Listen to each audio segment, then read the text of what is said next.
a fierce press briefing confrontation between conservative press secretary Sarah Addison and persistent liberal reporter Rachel Stone, culminating in a dramatic standoff that tests the boundaries of free speech and media power.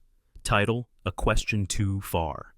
Sarah Addison had stood behind that gleaming wooden podium countless times before, fielding questions from all corners of the press with a steely confidence that had earned her both admiration and resentment among journalists. But on this crisp Tuesday afternoon, the air in the briefing room felt charged, as though everyone present could sense a storm brewing. Cameras were already rolling when Sarah stepped up to the microphone, her tailored navy suit immaculate, her hair swept back in a tight chignon.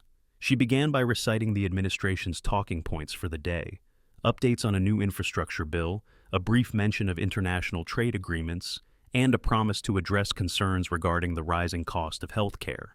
The usual flurry of hands shot up, and Sarah navigated each question with the precision of a seasoned professional. That was, until she called on Rachel Stone, a well-known liberal reporter who had a reputation for asking relentless, often provocative questions.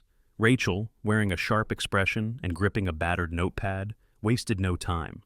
"Ms. Addison," she began, her voice echoing in the hushed room, "could you clarify whether the administration intends to cut funding to local social programs under the guise of budget reallocation?" Sarah inhaled calmly. "The administration is reviewing all programs to ensure taxpayer dollars are used effectively," she answered, in her practiced, measured tone. Rachel pressed on, her eyes narrowing. "That's not a direct yes or no. Are these cuts going to impact at-risk communities? The numbers suggest a significant decrease in overall support." A flicker of tension crossed Sarah's features. "We believe these measures will ultimately benefit every American by streamlining resources," she responded, her words carefully chosen. But Rachel was not satisfied. She leaned forward, tapping her pen against the notepad. "So you're confirming cuts? Why won't you admit that these policies disproportionately harm low-income families?" The reporter's tone grew sharper, and a few journalists exchanged glances, sensing that something was about to snap. Sarah's jaw tightened. "I've given you the administration's stance. We are not here to single out any community. Now, if you have another question—" "I do," Rachel interrupted, her voice slicing through the tension. "Is the administration intentionally obscuring the real data, or are they simply ignoring the voices of those who can't afford a lobbyist?" A hush fell over the room. Sarah set her jaw. "We are not obscuring anything, Ms. Stone. If you'd like to see the official budget proposals, they're publicly available. I won't indulge conspiracy theories." Cameras flashed. Rachel Stone's face hardened. "It's not a conspiracy if it's happening in plain sight. I have documents." Sarah cut her off, lifting a hand. "I'm not going to debate the authenticity of your so-called documents in this forum. We have a schedule to keep. Next question." A ripple of unease spread across the briefing room. Rachel refused to yield.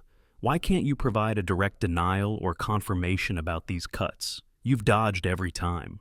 Sarah's eyes flicked to a security detail near the side door. She inhaled slowly, forcing a measured calm into her voice.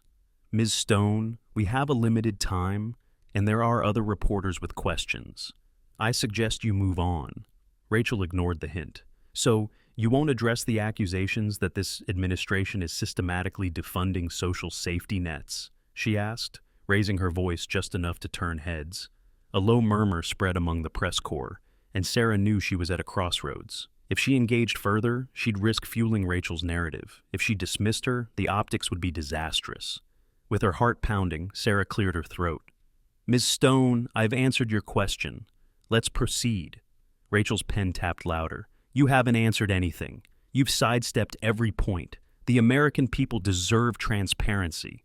Sarah felt a spark of anger rise in her chest. She wasn't used to losing control, but Rachel's persistence was pushing her to the edge. "Transparency doesn't mean entertaining accusations with no factual basis," she retorted. Rachel's brows shot up. "No factual basis? I have multiple sources and data sets that indicate a 30% cut in community grants. Are you disputing that?" Sarah took a measured breath. "I am disputing the implication that the administration is maliciously targeting vulnerable populations. That is simply not true." Rachel's eyes flashed. "Then prove it. Release a detailed breakdown of the proposed budget changes. Show us exactly where these funds are being redirected." Another wave of murmurs swept the room. Sarah clenched her fists, struggling to maintain composure. We have published summaries, and we will continue to update the public as legislation moves forward. I will not stand here and let you monopolize this briefing with accusations. Rachel took a step forward, ignoring the anxious glances from nearby reporters.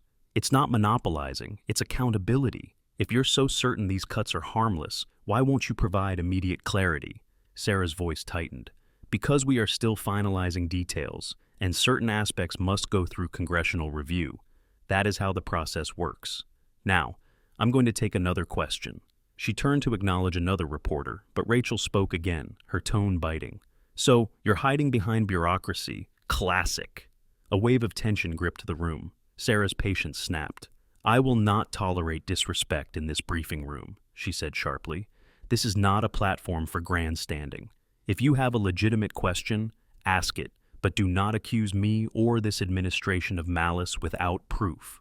Rachel refused to back down. I've asked legitimate questions, and you've given nothing but spin. Why are you afraid to tell the truth? The briefing room fell silent, every camera lens fixed on the two women. Sarah glanced again at the security officer, who took a small step forward. Her voice was ice cold. Ms. Stone, if you continue this disruptive behavior, I will have no choice but to end your participation in this briefing. A hush descended, thick and heavy. Rachel's lips curved into a faint smirk, as though she had expected this moment. So, this is how transparency ends, she said quietly, with threats. Sarah's eyes narrowed. This is how order is maintained. There are protocols, and you're violating them. A palpable shift in the atmosphere signaled that the standoff had reached a boiling point. The cameras captured every flicker of emotion on Sarah's face, every determined line on Rachel's. In that instant, the briefing room felt more like a battleground than a place of information exchange. A single thought blazed through Sarah's mind. She had to regain control, or risk letting this spectacle define her entire tenure.